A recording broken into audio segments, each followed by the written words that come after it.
So Steve Smith Sr. came out publicly and was talking about Kyler Murray. And he used a phrase that everybody in football uses to critique his passing ability. And he called him a Checkdown Charlie, basically insinuating that all he does is throw the ball short and make a few plays using his legs and his athletic ability. But when it comes to actually being a quarterback, he's nothing more than a Checkdown Charlie, which is a ball being thrown from basically the line of scrimmage to about 9 yards, which is kind of gracious because I think of checkdowns as like 5 yards or less. So here's what I did. I did not, as much as I love Steve Smith, I did not take his words to heart.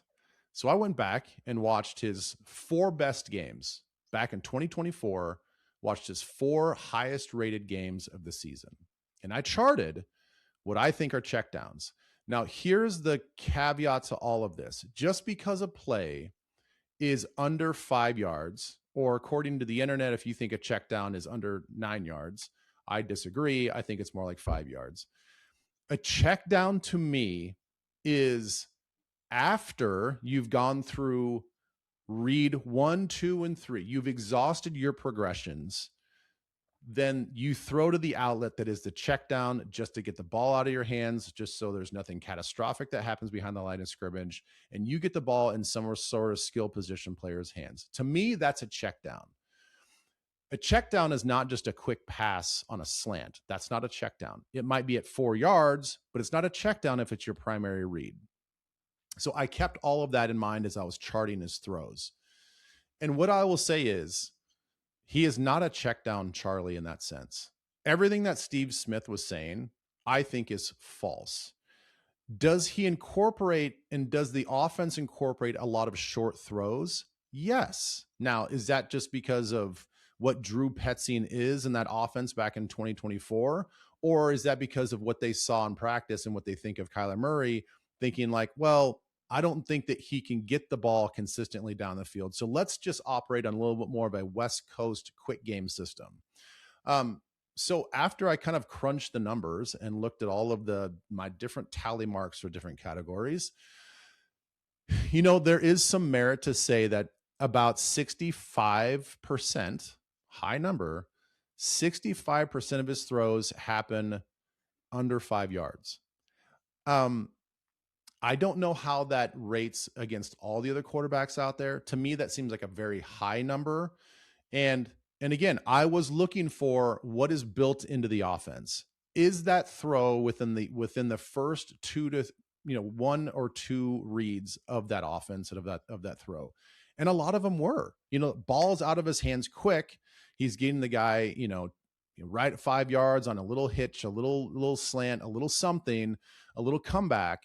But that's the primary read. So he is operating within the system of the offense. He's not going through layers of the defense saying like, oh, no. Oh, I got to dump down and check down to my running back over here. He only did that a few times in this 4-game breakdown. So to say that Kyler Murray's check down Charlie is false, but to say that 2/3 of his passes are 5 yards or less, that's kind of true.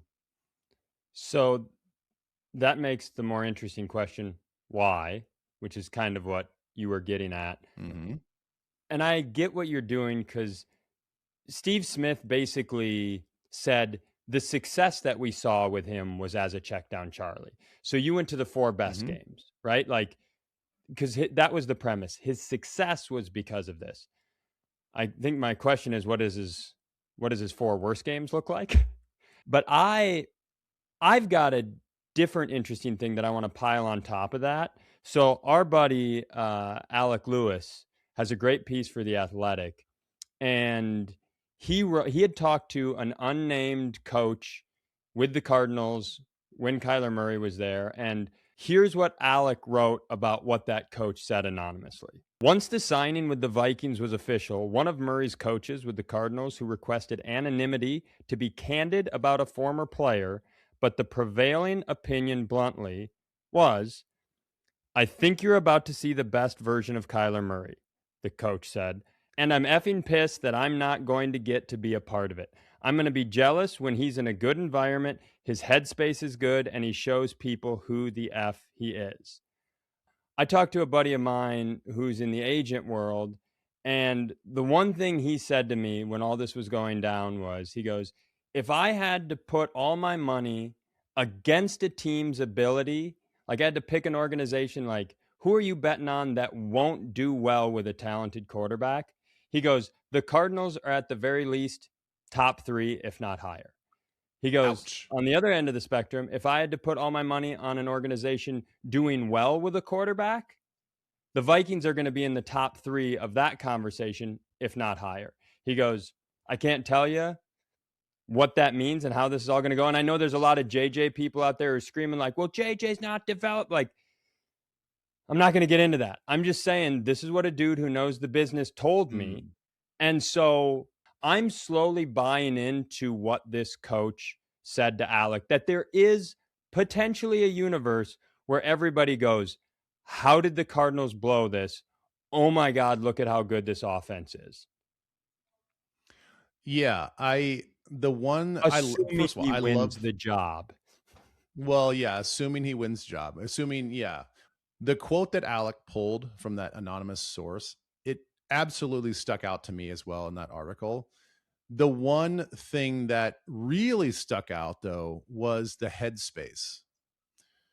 When he was talking about if his headspace is in the right place, he's gonna, obviously he's gonna do wonders. He's very positive about the outlook, very optimistic about what the Vikings can do with him. But it's that piece right there that I think is such the enigma with him. I hear from people all over the place that he might be the most polarizing quarterback, I should say, not just player, but quarterback in recent times.